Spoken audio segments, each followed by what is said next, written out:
Good morning, Melee. Hi everyone, I can't believe it's already Thursday, but here we are. Welcome back to the Good Morning Melee show. I'm your host, Kevin Dhir. Every morning, I'm bringing you our daily schedule, information about our donation incentives, and an interview with some special guests. What a crazy week it's been so far, and we still got 2 full days left of content to go. I'm not sure how we'll ever one up this, but I'll see you at the 21 Days of Melee in 2021? I kid. I can only imagine the production team's groans. Production teams are the unsung heroes of events like this, so a huge shout out to the homies who have been making the stream happen around the clock and bringing us this content. Anywho, if this is your first time tuning in, you're watching the 5 Days of Melee. This is a community-driven initiative to bring 5 days straight of non-stop Melee content live through Twitch TV. In addition to giving you some dope Melee, we're also giving back to charity. Lots of money at that.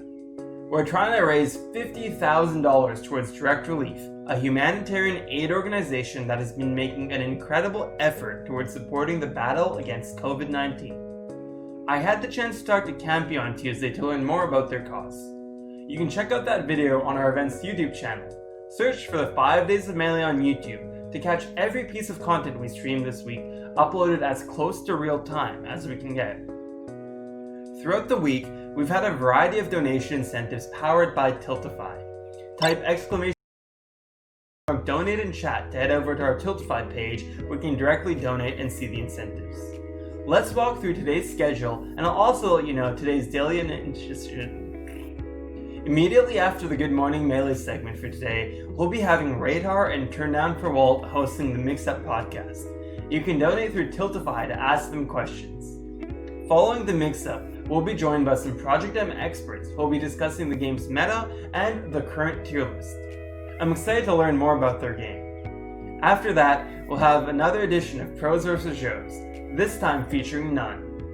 Today's panel will be about representation and will feature some of the folks behind Gaily as well as a crew battle. We may get to see Bobby Scar's Regis Kelly impersonation once again in the afternoon as we take to another episode of Who Wants to Be a Millionaire. CLG will then be hosting a training day where you can learn about how to train and improve at the game. We've got another iteration of Melee show matches which will lead into the NALACS West qualifier. We'll end off the night with another trip back to space playing some Among Us, followed by my favorite chill segment, Grand Finals Through Time. It's still crazy to think that we're almost through 5 days. This has been an incredible event and shows that our community is stronger than ever. Long live Melee, hashtag free Melee, hashtag save Smash. I really don't want this to end, but I'm glad we've got 2 more days of content ahead of us. Speaking of content, I'm excited to present today's interview guests. I'll be joined by Radar and TurndownforWalt from the MixUp Podcast. Let's head over to the live broadcast and catch up with them.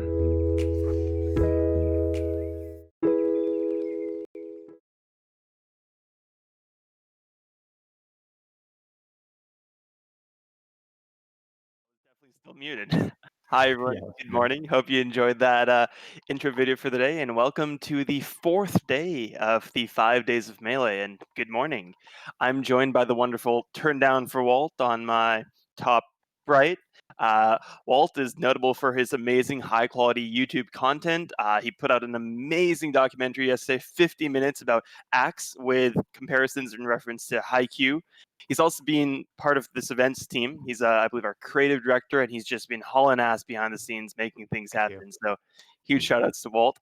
And on my left-hand side, I've got Radar, a fellow Canadian, actually lives pretty close to me from what Really I remember. close, yeah. He beat me at a weekly in my garage like 2 years ago. I hosted a summer weekly called Dhir's Den in my garage, and he showed up to those. He's also the creator of Micro Melee, which is an incredibly informational Melee channel. So if you haven't checked that out and you're trying to get better at the game, check out Micro Melee. I've definitely learned a thing or two from his channel, and a bunch more things. Thank you, boys both for joining me today. Hope you all are doing well. Yeah, I'm doing great. It's been it's really cool to have you on here.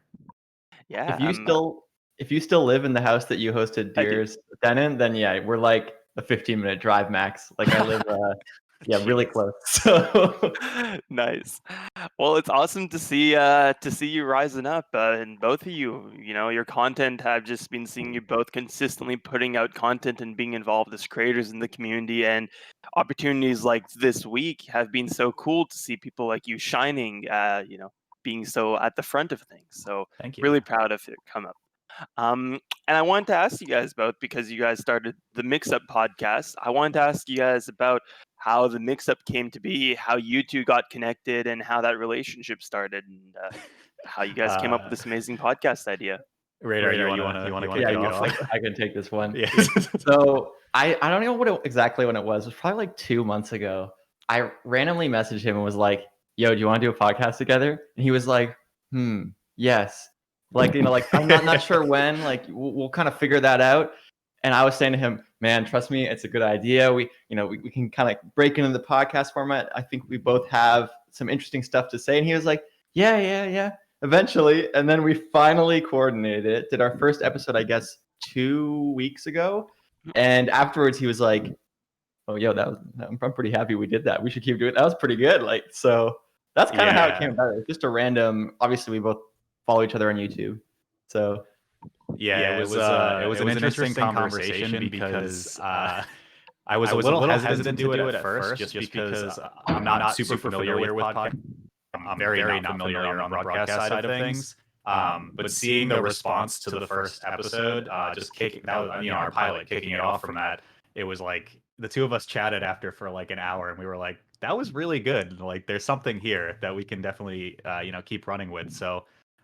Self plug, but for people who are looking at the schedule, we will be going off after this segment of Good Morning Melee as well, with a special guest who is Fizzy. So really excited for that as well. Yeah, definitely. That's awesome. For the mix-up, for the viewers who haven't had the chance to check out your pilot or your other episodes and are excited to watch today, what's the mix-up all about, and what distinguishes the mix-up in terms of your topics? And tell me about the mix-up. Do you want to go or should I? Yeah, I mean, we can kind of play it off, but Okay. I mean, for me, I think like what the podcast hopes to achieve is kind of like there's been kind of a gap in terms of consistent podcasts in the Melee scene that are out there. Like the ones that I can think of right now are Alston Melee. I think Melee Stats just came back as of yesterday. Scar and Toph occasionally. And then there was Analog before that, which I haven't really seen too much of them either. So there's definitely kind of like a gap in terms of this type of consumable content. We want to be able to provide something for people to listen to on their commutes to work, on their drives, whatever they might be doing. And it doesn't have to be limited to just Melee, in my opinion, at least. Like, we have a lot of really cool guests actually lined up with, spoiler alert, with some people in the Rivals of Aether scene, hopefully Project M, and some other games as well. So I think that we can kind of turn this into something that has its base in Melee, but is able to expand to kind of like the FGC as a whole and maybe just gamer enthusiasts. And yeah, I think kind of that my original thought with it was sort of that, like Wallace said, there's sort of a gap, I guess, in the Melee content in terms of podcasts. And I think we sort of have maybe a different skill set than some of the other people and can kind of provide something interesting because of that. But also, I think there's just so many interesting personalities and community members and people that aren't really getting a spotlight. And then there's also a lot of topics outside of Melee that I think are Melee adjacent and are something that people will enjoy having highlighted. And there's going to be kind of that sort of cross community stuff. So, we have a topic list of like 50 different things, and we're only just getting started, but of course we are, a Melee podcast from the start, and you can expect that in future episodes. So we're super excited to have it kind of finally be a thing that's happening. That's really cool. So for the inspiration around your content, both of you, besides even just what you do for the mix-up, where do you find that inspiration? Because as someone who's now trying to create content, like I'm just constantly thinking about what can I put in there? And both of you guys have created some really creative, inspiring videos that I'd be like, wow, how would I even like come up with that much content? What is your kind of flow as a Melee content creator? For example, Walt, like that 50-minute video yesterday, that must have taken many, many hours. Can you tell me a little bit more about the behind the scenes of being a Melee content creator? Sure, yeah. So full disclosure, the interview portions of that video with Axe, for the people who haven't seen it yet, I implore you to watch it because it helps me, of course. But um, the interview portions of that segment that I conducted with Axe were actually from 2018. So this has kind of been like a kind of in the works, like background project for a while. And then, eventually I think a lot of creators' radar, I'm sure you'll agree, will just hit a point where you're like, I'm just gonna freaking make this thing. Like I just have to do this at this point because it goes on for so long uh on the back burner and then you just forget about it or you go for it. Um for something like that, the way that I see melee content, I think as a whole, is I like to use this game as kind of like a canvas for anything. Like I do content in many other forums. Like I do cooking videos, I have travel vlogs, all on like different platforms and social media and what have you. But nothing really kind of like captures my attention as much as Melee does. Mhm. So Melee to me is kind of like the canvas. So if it's going to be a video, like a 50-minute video about Axe, like the one that you mentioned, um, it's all based in Melee because that's the thing that I am passionate about and something that I can kind of share that passion with people who choose to consume the content. Just a refresher for the question, Kevin. What was the question again? Yeah, I was just trying to ask like where the inspiration comes and how, you find ideas and what those flows and processes are like for you behind the scenes as a content creator in Melee. Yeah, for sure. I definitely think in terms of inspiration, it's other people's content within and outside of the Melee scene. So I think one of the things we're kind of blessed with in the age of YouTube is just so much good content. And if you follow other games, we're on a channel right now that covers Smash, but is also well known for like Dota and other video games.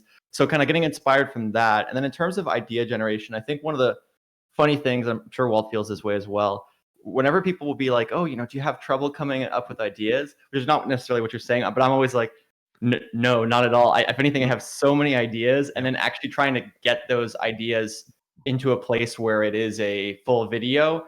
That's the hard part, is trying to kind of narrow things down, formulate more clear thoughts. Because if you're in the shower or whatever, and you're just like, oh damn, that would be a good video. But it's about kind of getting to a place where it's more comfortable, and that really, at least for me, requires a lot of script writing, a lot of just going through, editing, re-editing over and over again until I feel like I have something that's ready to kind of get to that video point. That Yeah, makes I sense to agree. me. For both of you, were there any particular videos or content creators earlier or even now in your career as a content creator who inspired you, who were like, oh my gosh, this person's videos are amazing and I idolize them and then one day I want to work with them or make videos like this? Yes. I'm gonna answer. I actually answered a similar question on the content panel last night. Any chance I can have to give a shout out to Ninja SSBM, I will 100% do because he is literally the reason that I started my channel. Hmm. He has a video, kind of old schooler Arizona player. Um, he has a video called Harmony, which was a melee montage probably around like 2014, 2015, I want to say. And it just like pushed the boundaries of what like combo videos and montages were, especially in that era of time. So to see that, and I could see when I watch it, it's like heavily inspired by things that were being edited in the FPS genre, in like League of Legends, for instance. And that was something that I wanted to bring to montages, which is what I started doing YouTube with. So any chance I can use to give a shout out to Ninja, I love that guy so much. He's amazing. 100%. That's the reason. I think for me, a lot of the influences started probably outside of a gaming space. CGP Grey comes to mind as a kind of YouTuber that does sort of explainer style videos. And I know, while I kind of have been diversifying a bit in the type of content I make, you know, oftentimes it's sort of tutorial based stuff. I've been doing more Hearthstone stuff on a different channel. It's the same kind of idea, like explaining things. So I think for a lot of the people that I would watch, it almost felt, and like my experience when I'm writing a script myself, it's almost like solving a puzzle. Like you're looking at a concept and you think, how can I make this as easy to understand as possible in as little as time to understand as possible? And whenever I feel like I solve that or come close to solving that, it's a huge rewarding thing. And then within the Melee community, is actually like too many people to count. I think, I love all the kind of top players streams. I love Scar and Toph. All the stuff that they've done. It's such an honor to have them as the first Toph as our first guest. That was a huge thing for me, just because those guys are great. So yeah, they're in terms of the Melee stuff specifically. That's been kind of really interesting to me lately and inspiring. That makes sense. So I was thinking about it, and the Melee community is super diverse, right? And it also exists on a lot of different platforms. Like the people on Reddit comments and whatnot, are generally pretty different from the people at events, are generally pretty different from the people who are big on Twitter and stuff like that, Thank though God. there are overlaps, right? As a content creator, knowing that your content is, going to get viewed by all of these people, how do you really who do you try and tailor your content towards, and how do you deal with knowing that there's going to be different receptions from all these different groups? I can imagine that being really difficult. It's funny because I was thinking about this a lot the other day. My answer would probably be myself. And that sounds kind of weird, but basically my own personal taste is entirely the kind of filter through which everything that I make. And the number one question I must answer for every video is, would I watch this?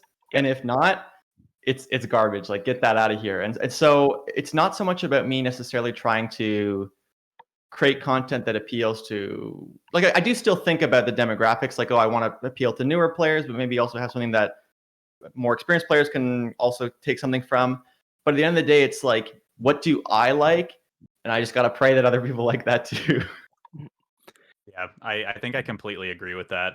And we kind of touched on that briefly in our first pod episode with Toph, actually. It's kind of like striking that balance between creating things you enjoy. And I know for me, this isn't my full-time job. I would love for it to be. But for people who do use this as a full-time opportunity, it's striking that balance between making things you enjoy and then making things that perform so that you can eat and do other things that are kind Yes. of to life. But yeah, I think the biggest thing is kind of like, if it's something that's not making you happy, then you shouldn't do it. At least that's the way that I do. That makes sense. That makes total sense to me. You mentioned that this is just a part-time thing for you. For both of you, the question is, do you have day jobs, and how do you balance this with the other work that you do? And is this something that in your life you can see yourself using as your primary source of income, or becoming that like your main content for you? Yeah, I'm like, so for me, actually, I live in New York, so we just got completely blasted with a winter storm. And my office is actually closed today, which is convenient. So, what I do is I'm a full-time engineer for a more or less a medical device company. Mm. I enjoy the work a lot. I like what I do for a living. But I think given the opportunity to be able to pivot to YouTube full time, I would definitely try it. I would love to be able to at least see where that road takes me. Um, I don't know if that's a similar feeling for you, Radar, but Yeah, definitely.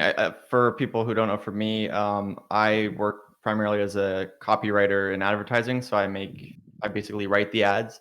So there's a fair amount of parallels in terms of the kind of creative work I'll do. Like if it's writing a commercial versus writing a video, like there's still some similarities there. But of course, this is obviously something I'm very passionate about. And if there was an opportunity to move into that kind of space, it would be amazing. I think there is a bit of a gap. This is also something we kind of touched on with Toph, of people see someone who has, videos that are hitting 200,000, 300,000 views, like Walt's are, and they think, oh yeah, that must be big money, right? But like a lot of, what's the word, kind of entertainment-based careers, I guess, it's very top heavy. In the same way, if you were a musician, if you're a musician that has 100,000 fans, you might barely be able to kind of make a living. And if you have 10 million fans, you're riding a Ferrari and you're kind of throwing out cash to the world. So I think for me, at least right now, being a bit of a smaller creator than Walt, but even I'm sure for him as well, that the difference between my full-time career income and my YouTube income Yeah. is very, very, very large right now. I Go just ahead. want to interject because when you said that, and I think we have to wrap up shortly, but I got a comment on one of my more recent videos. It was an open letter to Nintendo, and because I said in the beginning of the video, my second far less lucrative job is YouTube. And I remember, and this is not a call out to the person who said it. Like I love everyone in my comments, whatever. So I can't even remember who it was, but someone said something along the lines of, "Well, YouTube is very lucrative." And I replied back to them and I said, "Laughs in Melee content," because it's definitely good side money, but I'm 100% with Radar. Depending on the level that you're at, and it is incredibly top heavy. It's hard to pivot that into a full-time career when you're at certain mid to low levels of the platform. So I had to say that because I just couldn't stop thinking about it once you brought that up. I think I actually, for anyone who's curious, I posted an article on Twitter, or retweeted an article that was basically about this exact thing, about kind of the content distribution and how there's like the creator middle class. So my Twitter handle is Radar SSBM. I would definitely encourage people to check that out because it just sort of speaks to, if you have 50,000 followers or 100,000 followers, your situation is very different from someone who has 10 million and is making daily videos. Like maybe if you're only making one video a month because it's a 50-minute Axe documentary or something like that, that still gets kind of the same amount of money as a regular video. So makes sense. My dudes, I wish we had more time. I love talking to you both. 15 minutes is not nearly enough. I have a lot I want to talk to you about still, but I'll end it with one last question. Can you please describe Melee to me in 3 words? Melee to you, what Melee means? Radar, you want to take this one first, or? So 3 words. I'm gonna say unlimited potential. Damn. But what it means to me is same thing. Unlimited potential. There's just so much stuff that we haven't even. We're here, and it's not the ceiling. There's not just from a meta development, from content, everything. So yeah. Sweet. I'm gonna give a shout out to the beginning of this week where you guys crushed it in the morning. To Jackzilla and Cheat. It is fast, fun, pog. That is I like how we did 2 words and then a reaction. Nice. I love it. Yeah, it's great. I love this game. So awesome. Thank you so much for joining me on the morning show. Best of luck with your MixUp podcast. If you're in chat, please stick around where these 2 fine gentlemen will be leading you through the MixUp podcast. And thanks for joining me today. Have a great morning, everyone. See you later, man.